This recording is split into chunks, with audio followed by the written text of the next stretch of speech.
Hi friends, welcome to Pendems kitchen.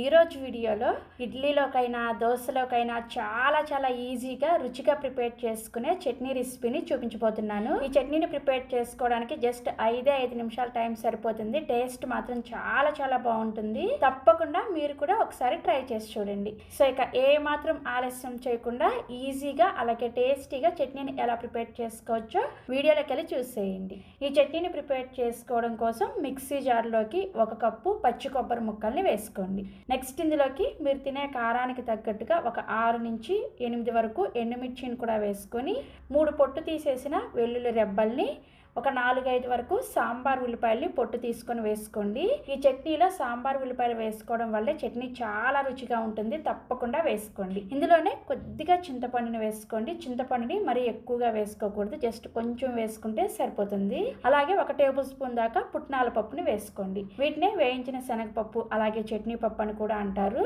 1 రెమ్మ కరివేపాకును కూడా వేసేసుకొని చివరగా రుచికి సరిపడా ఉప్పును కూడా వేసుకొని కొంచెం దీన్ని పౌడర్ లాగా గ్రైండ్ చేసుకోవాలి. ఫస్ట్ నీళ్ళేమీ వేసుకోకుండా ఇలా కొంచెం బరకగా పౌడర్ లాగా గ్రైండ్ చేసుకున్న తర్వాత ఇప్పుడు ఇందులోకి చట్నీని గ్రైండ్ చేసుకోవడం కోసం అవసరమైన నీళ్ళని కొద్దిగా వేసుకుంటూ చట్నీని కొంచెం బరకగానే గ్రైండ్ చేసుకోవాలి. నీళ్ళని ఒకేసారి ఎక్కువగా వేసుకోకుండా కొంచెం నీళ్ళని వేసుకుంటూ చట్నీని ఇలా కొంచెం బరకగా గ్రైండ్ చేసుకోండి. ఇలా గ్రైండ్ చేసుకున్న ఈ చట్నీని ఒక గిన్నెలోకి తీసుకొని ఇదే మిక్సీ జార్లోకి కొద్దిగా నీళ్ళని వేసుకొని చట్నీలో వేసుకొని చట్నీని ఈ కన్సిస్టెన్సీలో రెడీ చేసుకోండి.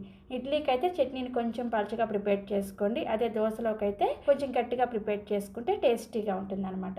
ఇప్పుడు ఈ చట్నీకి తాలింపు పెట్టుకోవడం కోసం తాలింపు గిన్నెలోకి 1 టీ స్పూన్ దాకా నూనెను వేసుకొని వేడి చేసుకోండి. నూనె వేడైన తర్వాత 1/2 టీ స్పూన్ ఆవాలను వేసుకొని ఆవాలు చిటపట్లు ఆడేటప్పుడు 2 ఎండుమిర్చిని అలాగే 1 రెమ్మ కరివేపాకును కూడా వేసేసుకొని తాలింపుని చక్కగా లో ఫ్లేమ్లోనే ఇలా వేయించుకున్న తర్వాత ఈ తాలింపుని తీసుకొచ్చి మనం ముందుగా గ్రైండ్ చేసుకున్న ఈ చట్నీలో వేసేసుకొని కలుపుకోండి. అన్నీ పచ్చివే వేసాం కదా, చట్నీ ఎలా ఉంటుందో అనేది అస్సలు డౌట్ వద్దు.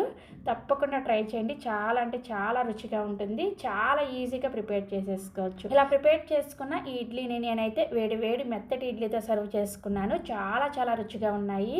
మీలో ఎవరికైనా ఇడ్లీని మిక్సీ జార్లో అలాగే గ్రైండర్లో ఎలా ప్రిపేర్ చేసుకోవాలో తెలుసుకోవాలని ఈ వీడియో కింద డిస్క్రిప్షన్లో ఇడ్లీ లింక్ని ఇస్తాను, ఒకసారి చెక్ చేయండి. అలాగే మరిన్ని ఎమ్మీ అండ్ టేస్టీ రెసిపీస్ కోసం వెంటనే మన పెండెమ్స్ కిచెన్ని సబ్స్క్రైబ్ చేసేసుకోండి. Thank you.